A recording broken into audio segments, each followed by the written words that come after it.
there's two different questions that are kind of winning the race in the comments, things that surface again and again.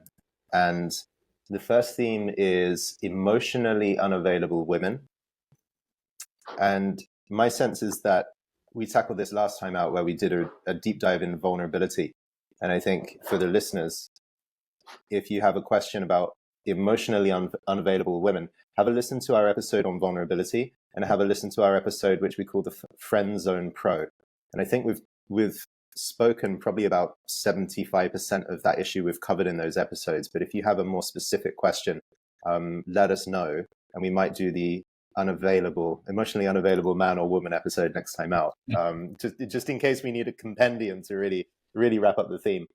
And then the other thing that's coming, particularly from new viewers to our work, is a wish for a detailed, maybe 2025 remix, reintroduction to your old theme of upper and lower energy. Oh.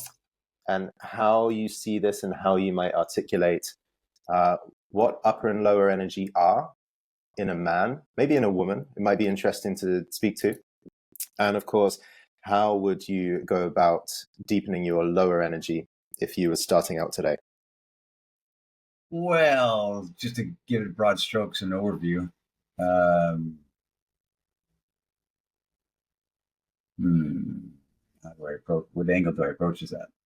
The idea of upper and lower energy occurred to me in my observation of the social scene. And there's so many ways to start this conversation. But as men in this modern society, for whatever reason, societal reasons, genetic reasons, technology, I don't know, men are blocked energetically. And that sounds cliche-y when we say, oh, your aura is emitting from you. But there is a physics-based energy that we're all connecting to and emitting from our soul, from our body, from our spirit, I guess you could say. And very scientific, as opposed to woo-woo. And the idea that we have this, the way I wrote it in the book, The Alabaster Girl, is men have this I'm talking about men. We have this upper energy that moves out into the world, which is from our center of gravity, from our heart, and moves up and out through our eyes, through our very upward moving energy, it feels like to me. And that is our respect and kindness and humor, empathy, wonderment, curiosity. All these things are a beautiful upper energy component of men. That's necessary. And then the counterpoint to that is from the same center of gravity, from the same heart center, we have a lower moving energy that moves down and out from our loins, as it were. And that lower moving energy is our desire to bend the world over. It is our dangerous spirit. It's our dark force. It's our desire to protect. It is our desire to hump the world. Our thrusting nature. It is a beautiful, rooted energy. And I'm saying this very fast because there's a nuance and complexity to this. But in my observation and in my head-scratching moments of my life, I have determined that modern man, this modern sensitive, whatever you want to call it, man, has blocked off that lower moving energy completely. And our upper energy is what we're trying to maximize, and what we're trying in all the coaching programs, all the life coaching, all the Toastmasters, all the dating advice is how to maximize this upper energy, which is humor, how to talk, what to say, these great things. But if you're only upper energy and you've been concentrating on being funny and memorizing lines, or just being good on a date, rapport. If you're that guy that's upper energy, you're a nice guy and you're pleasant to be around, but there's no innate art in your spirit. And I use the word art because when I said this pleasantness of you being upper energy, it's like it's pleasant art. which we would call kitsch. You know, it's I pleasant just, to look at, but you don't I stop you.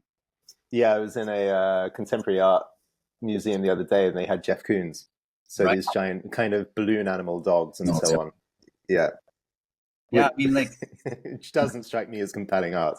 there's a type of art that is, I mean, modernism, postmodernism has been conflated into the same thing. But at any rate, there's a type of art that is extant in the world today, which is just, it's either shock and awe, which is I'm going to shock your sensibilities, and that's called art, or it's sensitive, postcardy, Hallmark card, um, Thomas Kincaid type of paintings, which is all round edges and smooth and comfort and a dreamy landscape that makes you look at it, with pastel colors, but it's not something it doesn't invigorate your heart, your spirit, and give you drive and inspiration, which is a ragged art would do. So it's the same thing with the spirit of men.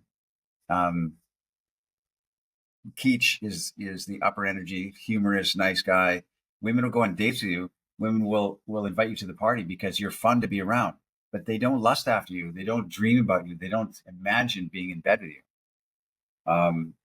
And so the lower moving energy, which is blocked off from modern man, they're up. I mean, you do a lot of work with men and how they can't get out of their throat, their head. They can't get out of their head because it's all everything that the way they attach themselves to the whole world, the way they approach their whole world is cerebrally driven, head driven, and they analyze and they try and figure it out. No knock to them. It's just that, it's the way it is in our algorithm driven world. But the lower moving energy to me is what is missing in men. And still today, and 25 years later, years after I wrote the Alabaster book and 25 years of coaching, it's still the number one thing that men from every strata. I'm coaching men that are, crypto bros and worth millions, and CEOs of companies, and older men and younger men, as you know as well. And it's a common denominator across the thing is that they're so afraid to offend that they become this, they block off anything that looks like it's a sexual desire, sexual edge, and it's completely blocked. They can't even get in their hips. I've coached guys who've been salsa dancing regularly twice a week for 20 years, and they have no connection to their body at all. They learned it analytically. They learned it cerebrally, if that's possible. They learned the steps and the moves and hitch their shoulder like this at a certain moment, but they learned it non-intuitively and from their head driven down, and you can feel it. They're technical. They're great. There's guitar players that are technical wizards. But there's no feel. There's no tension in the silences between them. So the whole idea is that you can learn all these upper energy things, but you just become this nicer, nice guy, which is, I mean, a lot of the guys we deal with are nice guys, and which is a good thing. Being a nice guy is a wonderful thing, but if that's all you are, you've got nothing.